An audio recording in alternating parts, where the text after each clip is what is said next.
You know how they say that Die Hard is a Christmas movie because that one Christmas tree that's in the beginning of it? I call it a Christmas movie. You don't? No, I don't. So you're going to say Ready to Rumble's not a wrestling movie? No. I'm saying any movie that has a wrestler in it. It could be a wrestler. Oh, because of that. Okay, because there's a Christmas thing. tree, so it's a Christmas movie. Yeah. There's one wrestler. There's like in Batman Returns, there's a Christmas tree too. So that's like the new one where they're like, "Is this a Christmas movie?" Are you gonna tell me that The Longest Yard is a wrestling movie? Because fuck yeah, that's probably the best wrestling movie. Get out of here! No. It's time for the Garage Boozing Podcast.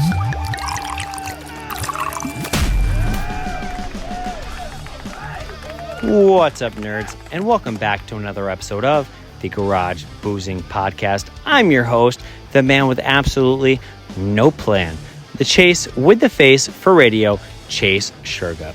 And boy, do I have one hell of an episode for you today. I am joined by Tim Zabriskie, aka Timmy Aiight, on the independent wrestling circuit. And yeah, we have one hell of a conversation. I can't wait for you to hear it, and I know you're going to love it. So without further ado, folks, you know what time it is. It's time to sit back, relax, kick your feet up, crack open a cold one, and if you're really feeling fruity, take a shot. Why not? Because this week's episode of the Garage Boozing Podcast starts now. Oh yeah, in support for the Garage Boozing Podcast, it is brought to you by Manscaped. Manscaped will help you trim up the family jewels to make everything nice and right for the ladies. Make sure that you're using promo code TGBP20 for 20% off your Manscaped products. Oh yeah! Ladies and gentlemen, welcome back to another episode of the Garage Boozing Podcast. Today I am joined by one very special guest. To my left, your right if you're watching on YouTube, we have Timmy Zabriskie. Timmy, welcome to the show. Oh, thank you. I actually know of Timmy because he used to be, well, I don't know if I should say used to. Do you still wrestle? No. Okay, so Fuck that. Fuck that. He's a dad now. Yeah. All right, but anyway, he used to be an independent wrestler around my area and wherever. We're going to get into that, but like I said, Timmy, welcome to the show. Tim, what do you prefer? Whatever you're comfortable with. You can call me Timmy since you've Well, that's known how me that. I was gonna say that. I need is Timmy Aiight. Yeah. You know. But it's like, when you're at work, I go as Tim. Well, that makes sense. Like I call the office. Hey, is Timmy there? Yeah. Hi, I'm looking to speak with Timmy. So I have a shit ton of questions here I'm going to ask you, but first I'm going to get right to you have your own show. Yeah. The Timmy Zabriskie show, right? Yeah, Tim Zabriskie. Zabriskie. At Timmy Zabriskie, though. Oh, it is at right? Tim. Now that I'm actually talking like that, like. No, wait. So the name is the Tim Zabriskie Show? Yeah. But it's at Timmy Zabriskie? I just figured that would be easier to find. Even though my last name sucks. What do you on Facebook? Your last name is that okay to say? Or? Timbo Slice? Yeah, Timbo Slice. Yeah. There's a million Timbo Slices on Facebook. Yeah. So it's fine. Anyway, so tell me about your show. How long have you been doing it? So. And what's the plot? So it's morphed, right? So before, we started doing it in 2017 because I was at a point in my life where I was just really frustrated, right? Because after we did the wrestling and then I went to school and started like what I call my second life, right? And then like second part of my adult life where then like I went for radio, TV, and film. That's what I went to school for. Yeah. And you went to ACC? Yeah, I switched majors, though, because they told me there was no money in that. And I was only doing it for the love, so I was like, well, it's true. I know, but so I was like, oh, shit. But I really thought I had a chance. Sure. So I went and got my bachelor's, like, even after. And, I went to Brooklyn. Like, I had good internships and stuff like that. It just never fucking happened. So I was, like, definitely super frustrated about that. And then my girlfriend, now wife, was just like, and it was like you can visualize it where it's like the pale moonlight in the middle of the fucking night, and I'm just like whimpering about how fucking pissed off I am in life, and she's just like, Timmy, you're fucking smart. Just figure out how to do it on your own. And then you said Timmy, not Tim. Well, my wife said it. Okay, fair.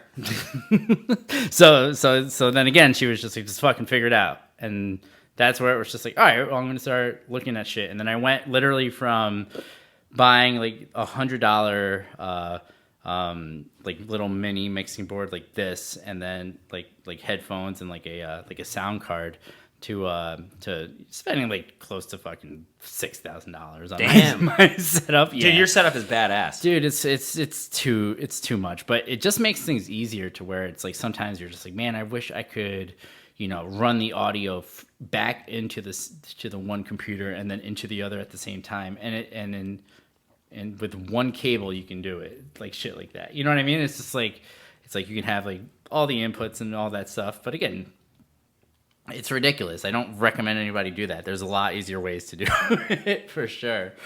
But then yeah, so that was like right around 2017, and then yeah, I'm still doing it now. But when I first started doing it, yeah, like what got you started? I just wanted to do like something different, where it was like I was trying to do every single Sunday, and I was trying to interview a different person about different shit. And I had one of my friends that was really big into sports. I had her like starting it off with like some sort of like sports news to kind of see if that would kind of work, and then that fizzled out to where like people couldn't do it, and doing it every single week was just too fucking much. It wasn't growing. That's a lot of work. Yeah. And then so then I called my buddy Phil Stamper, who's huge in the indie scene. Like, this guy has made the indie wrestling calendar for fucking like 20 years or something like that. And he's just known everywhere, just like on the inside. I called him and I was like, hey, why don't we start doing like prediction shows for all the pay-per-views, and we'll do it like right before, like a pre-show. Sure. And there's a lot of people that do that. Yeah, and it was just fucking so much fun though, because we were also trying to keep score. We would be live tweeting during the show, you know what I mean, like back and forth to each other. Again, it didn't really make a lot of noise, and I still don't make a lot of noise, and that's fine. But at the same time, it was super fucking fun. But we did get like a lot of viewers. Like, that's really where we saw the audio part of the podcast jump, because as we were live streaming, like I will rip the audio and then I'll put it onto Spotify and Apple. Sure, and yeah. Like that. But again, as we've talked about, like, it's live, like the whole thing's live, so it's fun. So then we were doing that, and we were getting like, I don't know, sometimes even like 2,000 views during the stream on that Sunday. But then Facebook just wasn't sharing us as much. Yeah, Facebook's weird. Yeah, live streaming on Facebook kind of sucks. Yeah, it just doesn't make any sense. And then YouTube was bad, and now Twitch, I feel like would be great. Yeah. Well, we were doing that too, but then again, it kind of fizzled out, just because once the baby came around, it really just made it hard. Sure, because you're working too, and then you're just nonstop working. So like at home now, obviously your show has evolved a little bit, right? Yeah. So what I do now is I stream the wrestling games, but I'm super into it, because what I do is I play the modded 2K19. I'm starting to get into the 2K22, but what was the shitty one? It was 2K20, right? Yeah, that one was terrible. Yeah, I didn't even buy it. Me either. But because you can mod it and stuff like that, you can add in whoever you want. You can change out all the music. These guys have made like all these different like arenas and stuff like that. Yeah. And it's so involved. Yeah, and once you learn how to do it, it's super easy to figure out. And these guys also made it so that you can just go to a different time frame with one button. So I do the universe mode, but I'm doing the commentary as if I'm actually simulating it.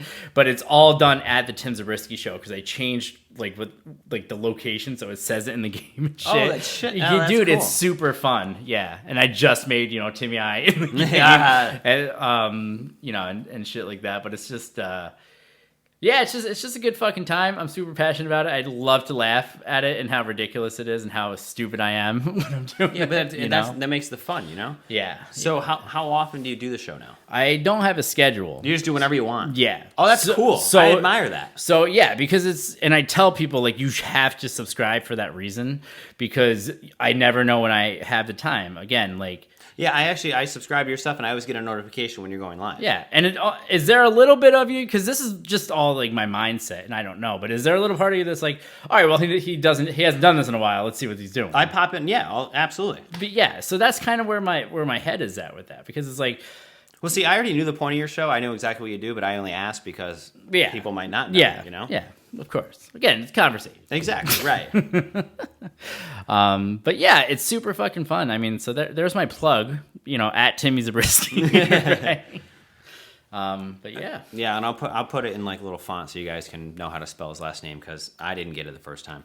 But I'm gonna say found out about you, because I'm not gonna say I really knew you then, because I was a child watching you wrestle. As I previously said, Tim was an independent wrestler in my area. I don't know how far you've wrestled and stuff like that. We'll get into that part. But so I'm trying to think. So when I was watching you wrestle, I think, especially the World of Hurt shows here in Hudson Falls, New York, Knights of Columbus, stuff like that, I want to say I was in like maybe 4th, 5th grade. And that makes sense for what I was just thinking on the drive up.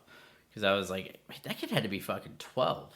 Probably something around there. Yeah. Like 10 to 12, something around there. And I don't think you're too much older than me, right? How old are you? I'm 36 now.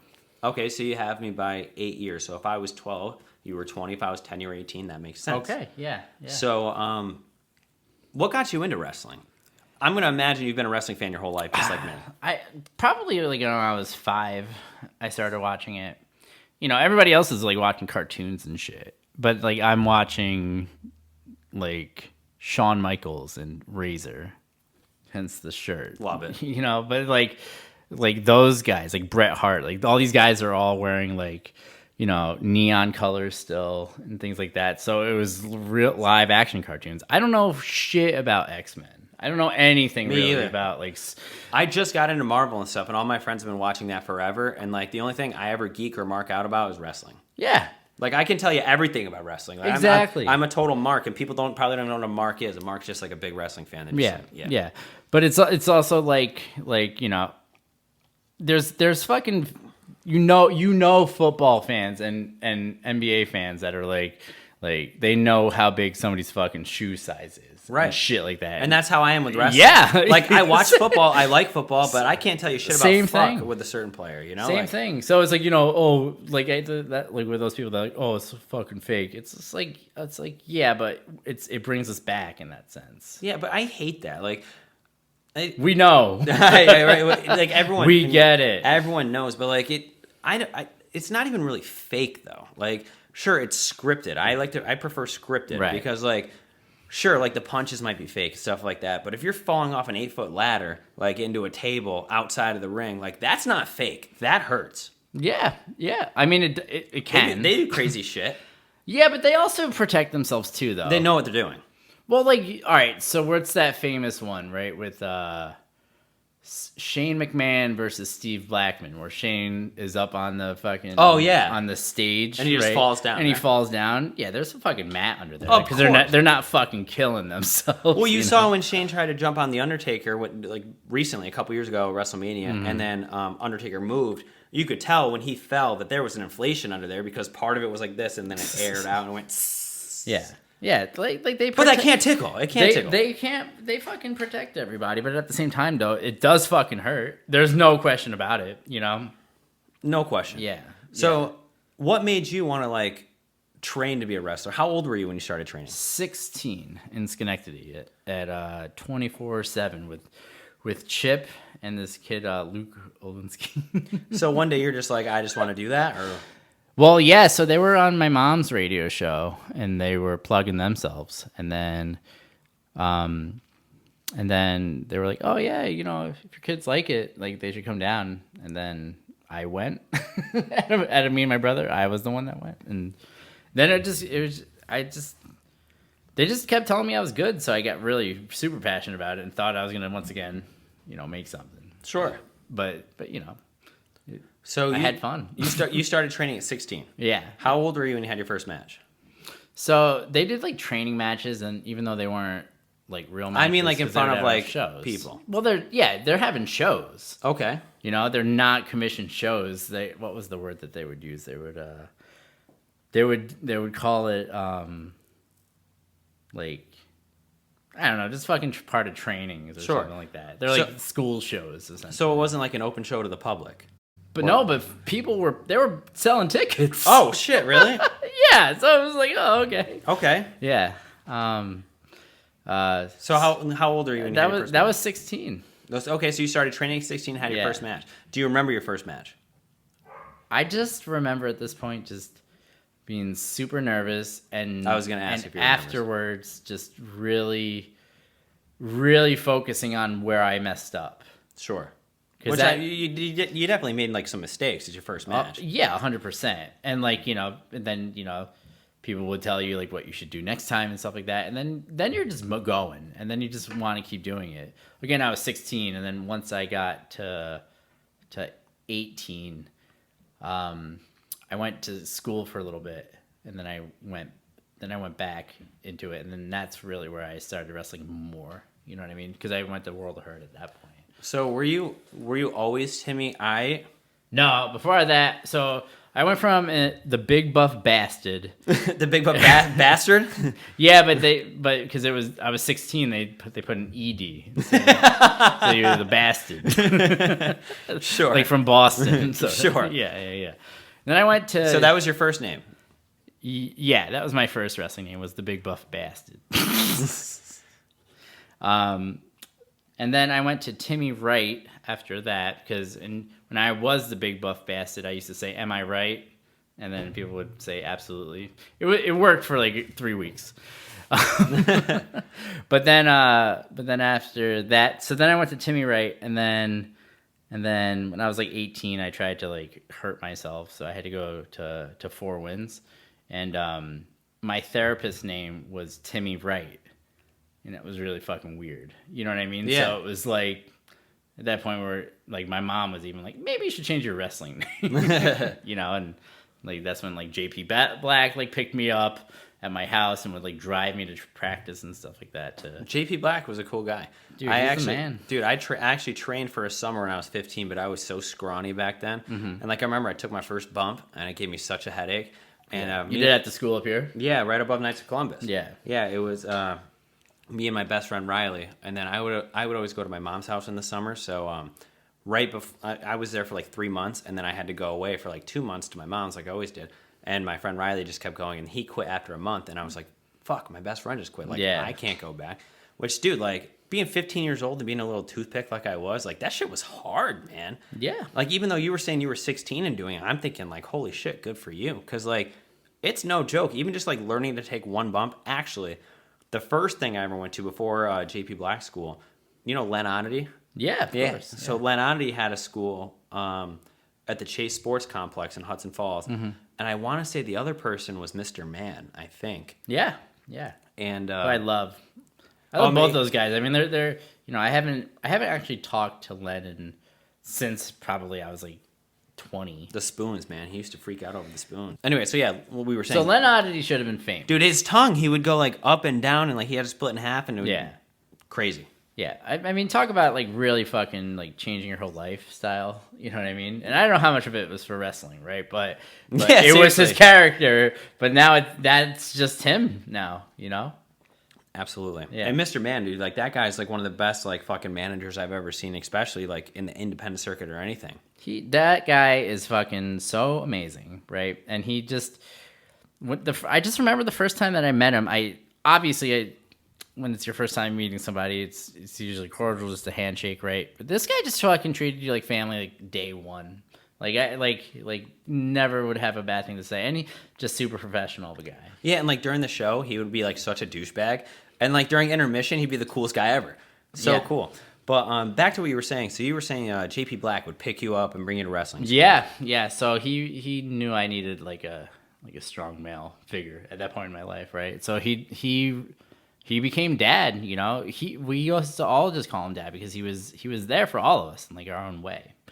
And that was like super nice guy, super fucking like awesome. The dude really helped me get through like the first real like breakup I had. So I've been there. They're tough, man. Yeah, I mean we all have, but it's like, this guy, like I tried to fucking off myself, and this guy like, jeez, I'm sorry to hear that. that was like 18 years ago. So you're better now. We're okay. Yeah. Yeah. But like, you know, like at that time, it's like, you know, there's the immaturity factor and there's like the not knowing. And like, you know, it's like you're fucking a girl that's like super crazy in bed, but then at the same time, she's also getting super crazy in your head. Sure. I didn't plan to do that, but that worked out well. The rhyme right there. Yeah, right. But again, so like he really was there to kind of like get me through that. You know what I mean? Like, because I was in a rough spot, and you know, he got me to like what my next step would be. You know what I mean? Yeah. Like really became that father figure in that sense. So then you started going back to wrestling with JP. JP would bring you to practice and stuff like that, and you were like, all right, this is something I actually want to do. Yeah. So then I started fucking doing some shows. Like I had done a couple shows before that with like Buttery Burt and Thorn. Buttery! Yeah. And you know, Thorn and stuff like that. We were going from like, wow, these are some throwback names I haven't heard. I know. It's crazy, right? It's like we would be. I remember this one time, like Buttery Burt just messaged the guys out in what's that dude's name? Bob. What the fuck is his name? The dude in Boston. What's his name? There's probably a lot of Bobs in Boston. No, he's like a pretty prominent one. It's gonna bug me. I should know this too, but Buttery Burt just messaged this guy and was just like, "Hey, we want to come out there?" And they were like, "Yeah, sure, no problem." And they booked us like that, and like it was getting hot fire for like, you know, like a couple months for the three of us, because it was, I don't know why, we were just fucking weird looking, I guess. but yeah, then we started doing that, and then like, you know, when I went back, I started going from like, I just started getting booked a lot to where like, is this when you went from Timmy Aiight to Timmy Aiight? Yeah, so at this point I'm Timmy Aiight, like full blown. I fucking love that name. Dude, I love that name. That was all my mom too. My mom was just like, "What about Timmy Aiight?" And I'm just like, "Okay, yeah, Aiight." Yeah, I love that name, dude. It was so topical. It was so fun. What a great name. Yeah, thanks. Seriously, absolutely. And so what was cool about that too was that at first I was like, you know, long basketball shorts, like I got a fucking headband, you know what I mean?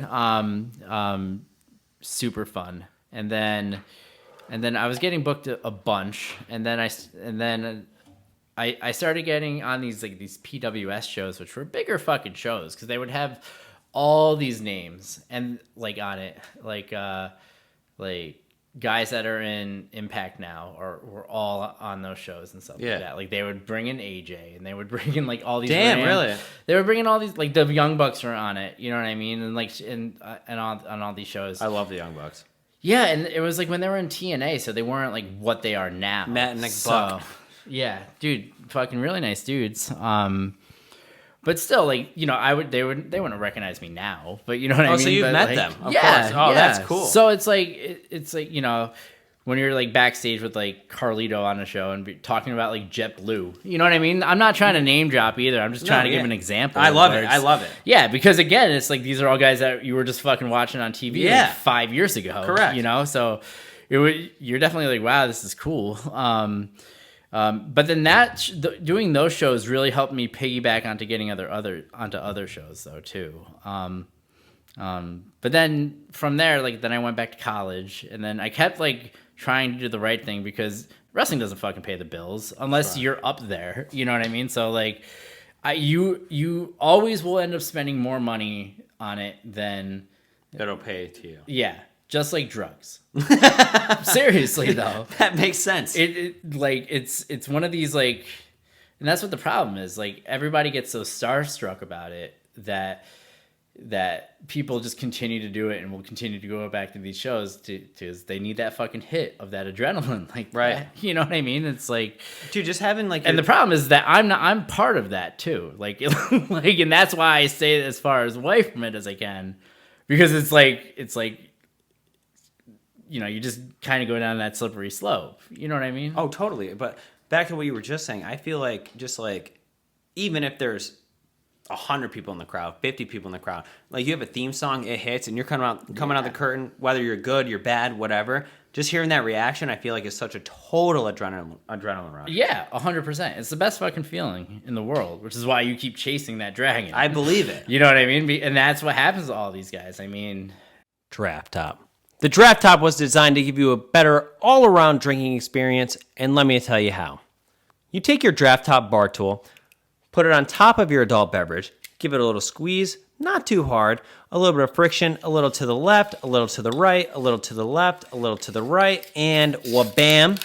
If you're watching on YouTube, you can see me demonstrate this. If you're listening, I'm sorry, you just got to hear me talk. But yeah, then you pop your Draft Top off, take this, push it down just a tad, and now your beer just became a cup. So forget about wasting plastic, pouring your beer can into a cup, into a red Solo cup, if you will. It doesn't matter because now your Draft Top just made your beer into a cup.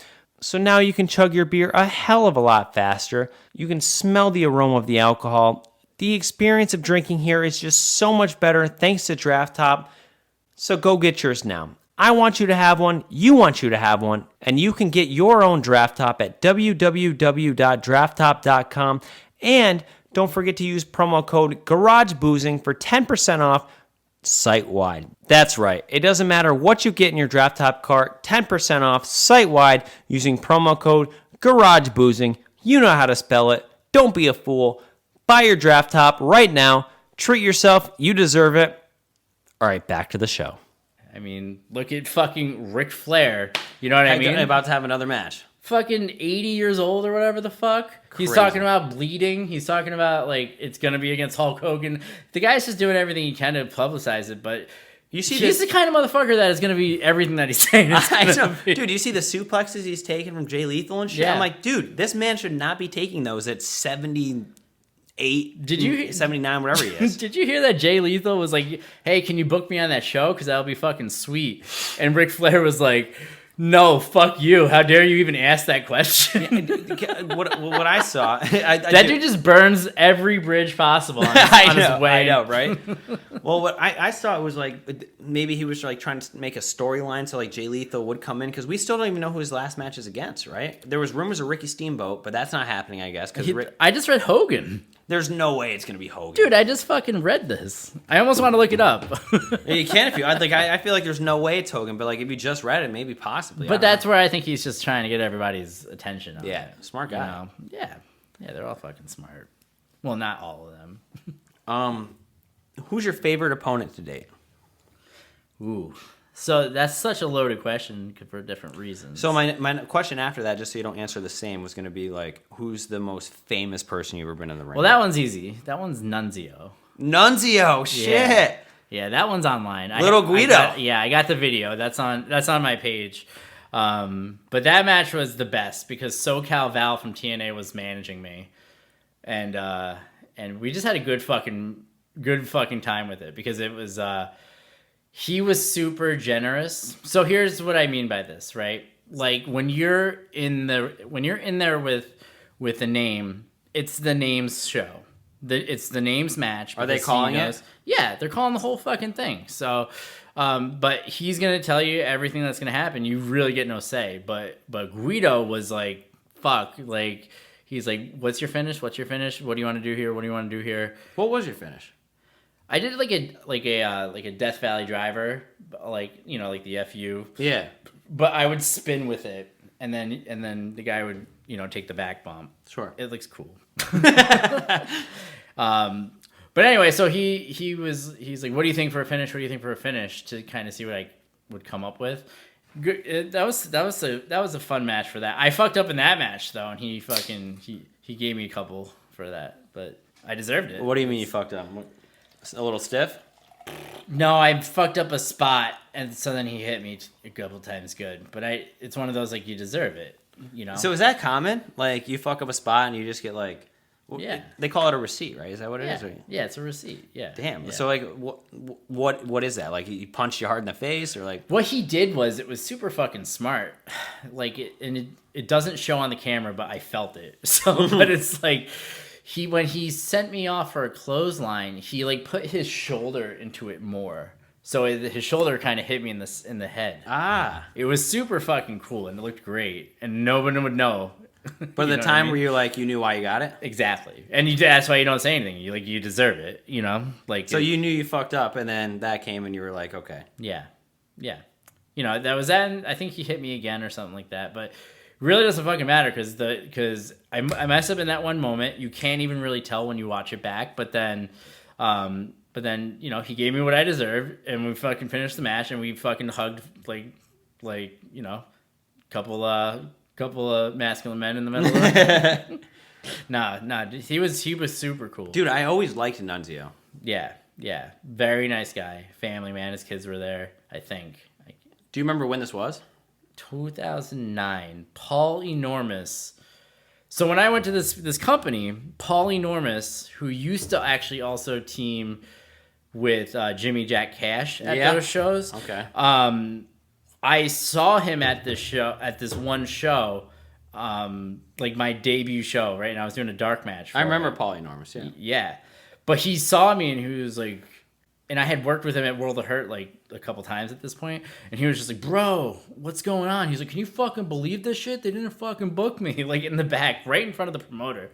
And I was just like, oh man, well, I was like, why don't you come out with me? And the promoter was just like, that's a fucking great idea. so I was just like, oh shit, I didn't mean to do that. And he was just like, so then he came out, but then they put him on the actual show. Because I came out and it was the fun. That's when I was throwing money up and shit. Yeah, super cool. You probably had the time of your life. Yeah. So anyway, Nunzio trained him, and then Paul Enormous dies. So they put this match together at his memorial show that raised thousands of dollars for his family and stuff. So, but yeah, I mean, again, that was a fun match. So that was, you said, the most famous person. That was the most famous. So as far as the most fun, your favorite opponent, you gotta have a favorite match that you've had, right? Or was that it? Well, again, to your point, having the biggest and I don't think about it like that. I'm a mark. I feel like I would. Yeah. So I just keep going back to Nate, Kyler Jones, or he would also go as Este Tipo, right? When he was doing the Mexican character. But you know him from that month that you did training, because he was legit JP, not for real, but right. He was there forever. But him and our styles were just so good. We always brought out the best in each other. We trained. He was we trained just like this the whole fucking way, and he was younger than I was. He was he was 14 when he started, so he was super fucking good. So it made me feel old, and you know what I mean, and want to keep going. And the only problem is that he started so young, and just our age difference that I wish we could have fucking tagged, but I was in such a different part of my life at that point that right. it just didn't work. But I and I know that that's not at a show or anything like that, but still, I think that fits because I just loved working with him all the time. So, who's your favorite wrestler of all time? Can I take a guess? Shawn. Oh, is it Shawn Michaels? Yeah. Okay, great. That's my favorite wrestler of all time. Sorry. No, that's fine. But the whole clique, all those guys in their own different ways are right. They were just such good athletes. Not even for the whole clique shit or anything. It's crazy how much Shawn Michaels has aged. It's so nuts, how he looked back in the 90s, even in the early 2000s, and now, it's just he's always wearing a hat, he's got the googly eye now and stuff, Did you hear about how he got that? I've heard multiple different things. I heard it was Chris Jericho hitting his face into the screen, or I don't know if that was storyline, or if it was someone hit him too hard in the... I don't know, you tell me. Cause I thought it was Kane gave him a choke slam, and then his eye just went in. I thought it was a big boot. I could be wrong. I really thought it was. Yeah, I mean, honestly, I feel like you probably know more than me. So either way, he got fucked up in the ring, and I think they used. Watch just a big boot, and then you know more than me. Yeah, right. I'm gonna research this after. Yeah, but I know that they used the thing of Chris Jericho putting him into the Jericho-tron or whatever as storyline for a little bit or whatever. But I never realized it as I was that bad. I like how they had that's the kind of company that they are, where they had to have Jericho do that to cover up the fact that he heard it in a regular fucking way. Right? So crazy. But so my guess was going to be that your favorite wrestler was Ric Flair, and that's simply because like that clip from your wedding. Yeah, yeah. Oh, what a badass clip. I remember when you shared that on Facebook, where you came out, you did the whole promo and everything. Yeah. I mean, is that something I could put on here? Like, oh, for sure. Yeah. I love that. I can find that clip. That's link that one. It's great to be back here in Clifton Park, New York. Woo! Now, before we get to singing and dancing, and before some of us get to a little bit of romancing, the Nature Boy has a couple things he's got to say. Now, when you're a limousine riding, jet flying, wheeling dealing, kiss stealing, son of a gun, you can walk into a room like this and realize that you're surrounded by the greatest people walking God's green earth. So from me and my wife, we thank you, we love you, and we're so glad that you're spending this day with us tonight. Tim. Hold on one second. Now, before I finish, I got one more thing to say.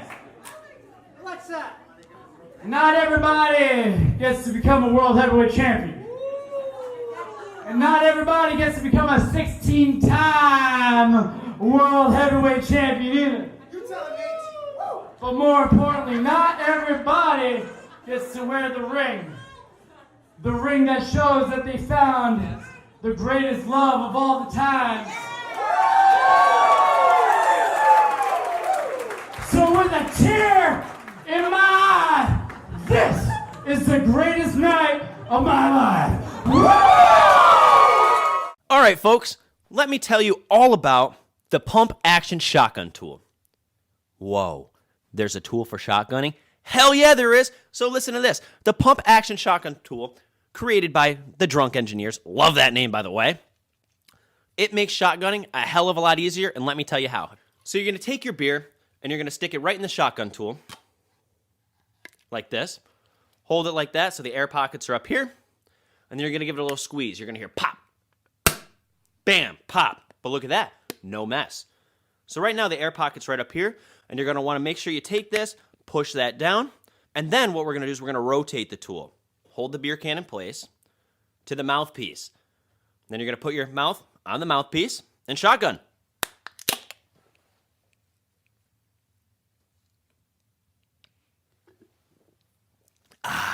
And boom, no mess. You can shotgun at the dinner table, family events, wherever you want with absolutely no mess. So forget shotgunning, slamming a knife right through. Yeah, not a thing anymore. Thanks to the pump action shotgun tool by Drunk Engineers. And you can get yours right now. So just log on to www.drunkengineers.ca. Don't forget to use promo code GarageBoozing for 15% off site-wide. That's right, promo code GarageBoozing for 15% off site-wide. Go get yours now. Thank me later. Back to the show. What was I going to say? Shit. Oh, yeah. So do you have a favorite wrestling movie of all time? Wrestling movie? Movie, or I'll even say slash documentary, but mine's an easy choice. Mine's a movie. What is it? Ready to Rumble. All day. Oh, okay. All day. Like, that's the best wrestling movie of all time. Like, there's the wrestler with, what's his fucking name? Mickey Rourke. Yeah, Mickey Rourke. Right. Like, that was good. I did like that. And there's that TV show out right now. Shit, what's that? Have you seen the wrestling TV The show? Rock one? No, that's good too. Young Rock. But this is fuck. What show? I gotta Google it. Hold on. Oh, WWE Raw. Got it. Yeah, I've heard of that one. Right? The longest episodic show in television history. Heels. Oh, I don't have Showtime, so I can't. Oh, That's why I've never seen it. You've gotta watch it. It's so good. I bootlegged it online for free. But a bunch of behind the scenes stuff. Great. But back to my favorite wrestling movie of all time, Ready to Rumble. What a classic. My favorite scene in that movie is when the one guy goes in and he slurps down his whole slushie. Yeah. And then he's like, oh, I'm going to go get a refill. And he's like, watch this. Puts his finger in his butt. And the guy's like, did you just put your finger in your butt? He walks in and he goes, "Dude, this slushy smells like shit. Smell it." Oh my gosh, that's Sticks it in so his face. I know. And he's like, "Oh, let me get you a refund." Oh, Have you seen Ready to Rumble? I have seen it. Probably but been a minute. It's been like 7 minutes. Oh my god, dude, it's been forever since. Yeah, I watched that movie probably once every other year, maybe. Like, great movie. But okay, so your answer could so be. you know how they say that. Let's expand on this question. Sure. All right. You know how they say that Die Hard is a Christmas movie because that one Christmas tree that's in the beginning of it? I call it a Christmas movie. You don't? No, I don't. So you're gonna say Ready to Rumble's not a wrestling movie? No. I'm saying any movie that has a wrestler in it. It could be a wrestler. Oh, because of that. Okay, because Because of there's that a whole Christmas thing. tree, so it's a Christmas movie. Yeah. There's one wrestler. There's like in Batman Returns, there's a Christmas tree too. So Are you that's gonna- like the new one where they're like, "Is this a Christmas movie?" Are you gonna tell me that The Longest Yard is a wrestling movie? Oh, Because fuck yeah, that's probably the best wrestling movie. get out of here! No. Well, Great Khali's Dude, in it. Great dude, Khali's in it. That's the only time really that Goldberg and Stone Cold did anything like that together. Yeah, and then there's Kevin Nash in there too. You're right. And then Great Khali's playing ping pong. Yeah. And then he kicked the one guy, and he goes, "He broke it in my nose."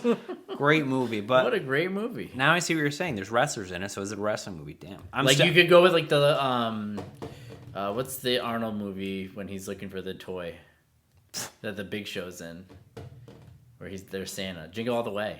That could be a wrestling movie now. Big Show was in a movie called Jingle All the Way. That's like Triple H and the Tooth Fairy. You've never? Oh, I know that's The Rock. What am I saying? You've never seen the Arnold movie? No, Oh, you got to write that one down. I've for never even. Christmas. I've never even seen The Terminator. Shut up. Swear to God.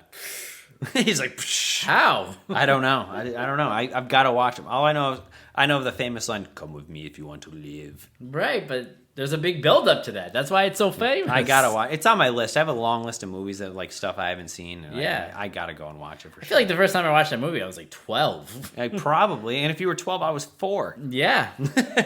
Again. So I should have seen it when I was 12, and you were however old from there. Right.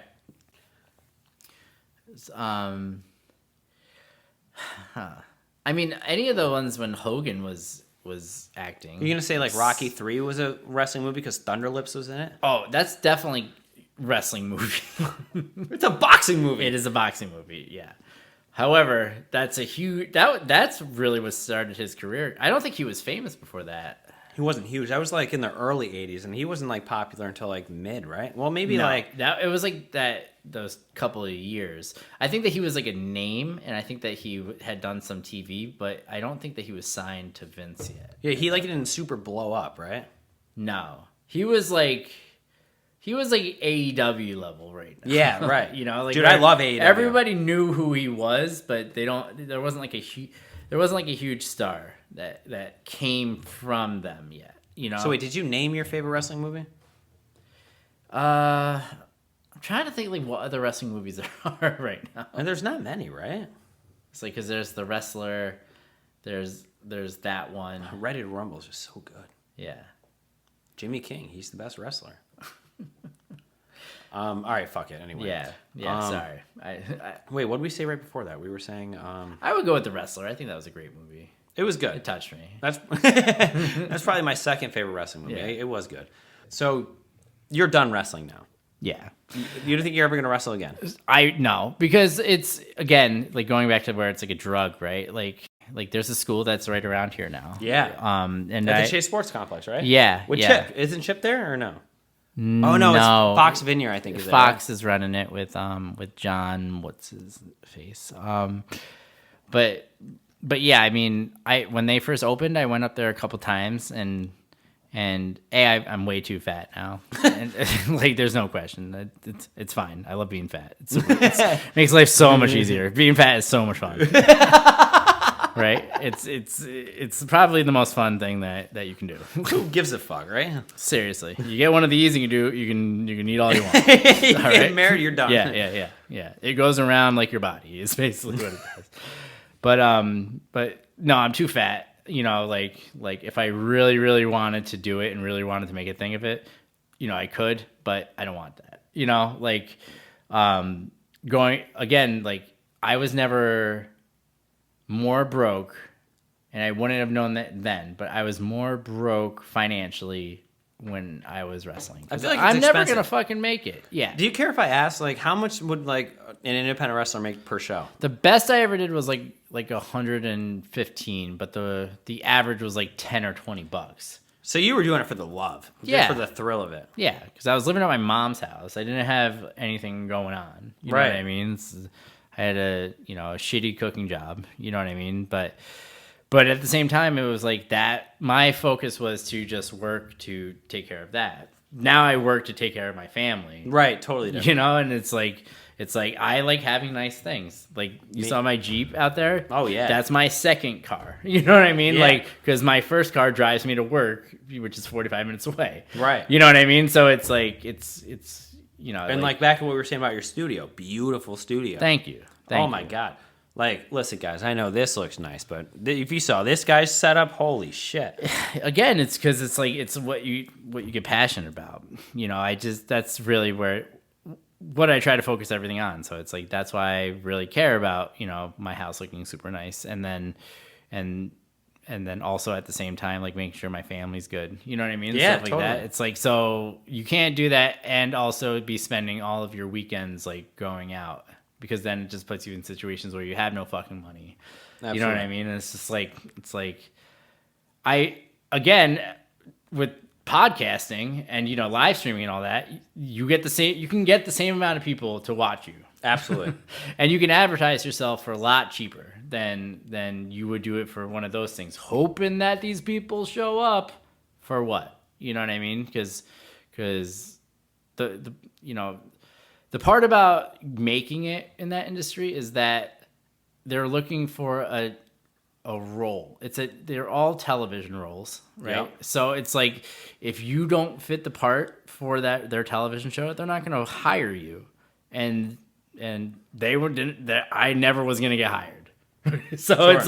it's like as much as I love it, and again, I would love to get back in the ring like tomorrow because it's like that's part of that whole thing. It's like you just can't, That's why you get a sales job. Yeah. Because it literally like you're performing. That's the whole thing. You know Right. what I mean? You do it every day. Yep. I do it every single day. It's literally just you're performing at that point. And once you get rolling and you get 2 or 3, you know what I mean? It's just like then you can get that same adrenaline that we're talking about. Absolutely. Yeah. So my last question is going to be here for you is what would it take for you to get back in the ring? Fucking $1 million. $1 million? Yeah. So you're telling me someone comes and says $50,000, one match. You're going to say no? All right, I probably say Yeah, okay, $1 million. So like other than money, like put a stipulation at me, like $1 million. okay, so money it is. It's money. It's a business. Like what if there was like a local wrestling show and like I don't know, Hacksaw Jim Duggan's wrestled here 1,000,000 times, but like you have the chance you could wrestle him in the main event. Would you Nah, take because that? like he was at Kenny's wedding. He was just at Shane Alden's wedding too. Like he was at Kenny's wedding when Kenny got married, and I'll never forget it because he goes. I was like, oh, so do you ever make it back up here, or like a lot or no? And he's like, no, not so much. I'm like, oh, okay, I'm from around here.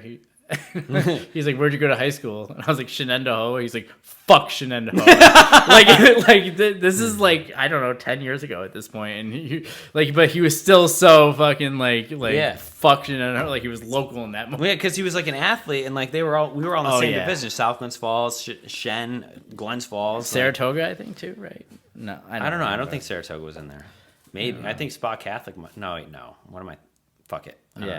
Yeah. But so no, you wouldn't come back for Hacksaw. No. What about Ric Flair's and last match? here's the testament to that though too is that like as I'm saying like the school's right here and like I was in the ring like last year, you know what I mean, and like I just kind of felt like it's not my time anymore. I'm not, I just felt fat, you know what I mean. I just felt like I'm past it. But again, like my heart is still like, yeah, get me. I'll fucking go in tomorrow. But you gotta. But then you get hurt, and then you can't make it to work, and then people are mad at you. Even though you can work from home and stuff like that now though too. But it's like that people are mad at you because you did injure yourself, and you know what I mean. Oh, I get it. Yeah, it's like responsibilities are a motherfucker. Okay, so say it was Ric Flair's last match, and you weren't getting a dime. I hope you would say yes. No. Okay, you would say yes to that. You Okay. think I'm going to go out there as this motherfucker, this old motherfucker, right? That, yes, he's super important and shit like that, gets paid millions of dollars to do one match. This promotion that's doing, he's not doing that for free, this last match. He's making some money on this one. You're telling me you wouldn't do it? No. I thought it was a sarcastic no. No. Ric Flair's last match. Like You have to think about it in a different perspective, though. So it's Ric Flair with all of this money, right? They're fucking bringing out 4 briefcases full of money. And then there's you, who's just there in his gear. Right, but you get there's like, I don't know, how many people is this new arena fill? Like 50,000 people there? And you're going to make nothing. You can't even fill your gas tank to get home because you get nothing. But it's Ric Flair's last match. Who cares? I feel like that'd be fucking sick. See, I'm a mark. You're right. I'm a mark. I've never wrestled in my life other than my 3 months of wrestling training, and I'd say yes. This guy is going to make... You're going to go out there for 15 minutes, all right? If that. Yeah, because you don't know when he's going to have the heart attack. but at the same time, it's like, it could be at the very beginning. It could be later. But at the same time, though, he's going to get all of these briefcases. All of this money is going to be coming in. His bank account is going to, go up an extra 0. It's just going to move a whole 0, right? But he's Ric Flair. So, I like to eat. I mean, I guess you make a good point, but I feel like, I don't know, if it was Ric Flair's last match and I get booked to wrestle him, no matter how shitty I am. Did you watch the Michael Jordan documentaries? Which ones? I feel like there's a million. There was like that 6-episode documentary on ESPN or Netflix. It was definitely on Netflix because I watched it when the baby was born. But Scottie Pippen was pissed because of how much money Michael Jordan was making, and he was right there the whole time. It's the exact same thing. Okay. That makes great sense. Why do you think Warrior did what he did, where he held Vince up before SummerSlam? Where he's like, I want all of this money, otherwise I'm not going out there. Wait, I never heard of this. Oh, yeah. Yeah, Vince talks about it. There's documentaries where he talks about it. He, the Warrior was like, I want $3 million, otherwise I'm not going through this curtain right now. And Vince paid it, and then when he came back, he fired him. Oh, shit. Yeah. Because Vince is, he was like, I'm a man of my word. Yeah, right? But he did that. That's good shit. A couple people did stuff like that, and Vince just fucking, gave them what they wanted. Vince is also in hot water right now. Yeah. I mean, there's got to be like a statute of limitations on that shit. I feel like he's going to get out of it. But the fact that this motherfucker keeps coming out in Raw and SmackDown... I think your two sentences tie together, though. What do you mean? I think that he knows he's going to get out of it. Oh, yeah. So he's just like, all right, well, I'll fucking go out. Yeah. The other thing that I thought, too... He's coming out there swinging his dick. Yeah. The other thing I thought, too, was that those guys, they have multiple contracts, all of those guys, right? So, like, Triple H has like, his behind-the-scenes contract, but then he also has, like, a performance contract. Right. So Vince stepping down from the CEO position... He's still under a performance contract. Oh, yeah. Though. So they're booking him on the show. And still, whatever he says goes. So he could do whatever. He's still going to, if he says something, people are going to listen. It's fucking Vince McMahon. Exactly. Yeah. But I think that's all the time we have here in the garage. Shit. We're over an hour at this point. I mean, unless you have anything else you want. All right. There's more waiting. Unless you have anything else to say, I think we just had a fantastic conversation. No, this is a great fucking combo. Thanks for having me. No, dude, and you're right down the road from me. You're not even far away. Dude, 20 minutes. Yeah. So you can come play a game. Oh, dude, I got to see your setup. That would be fucking sick. Yeah, we'll have you down. I'm in for that. And I definitely got to have you back here soon. Love that. Dude, again, thanks for coming to the garage. Timmy Aiight. For sure. Appreciate it, brother. And with all that being said, folks, we'll see you next week. Adios. Hey, nerds. Please don't forget the #1 way to support the brand. Buy some merch. We've got hats, hoodies, sweatshirts, t-shirts, and it's all available to you at www.garageboozing.net/shop. And don't forget to follow on all your favorite social media accounts as well as YouTube at Garage Boozing. And of course, don't forget to like, follow, and subscribe, whatever the button may be, to the Garage Boozing Podcast on your favorite podcast platforms so you can be notified as soon as a new episode is released.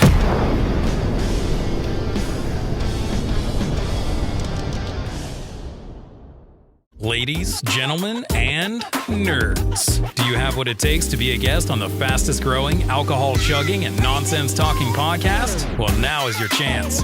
The Garage Boozing Podcast has new guests every week, and you could be one of them.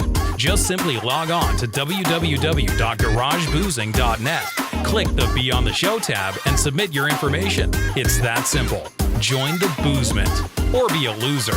Don't miss your chance because we're taking this to the moon.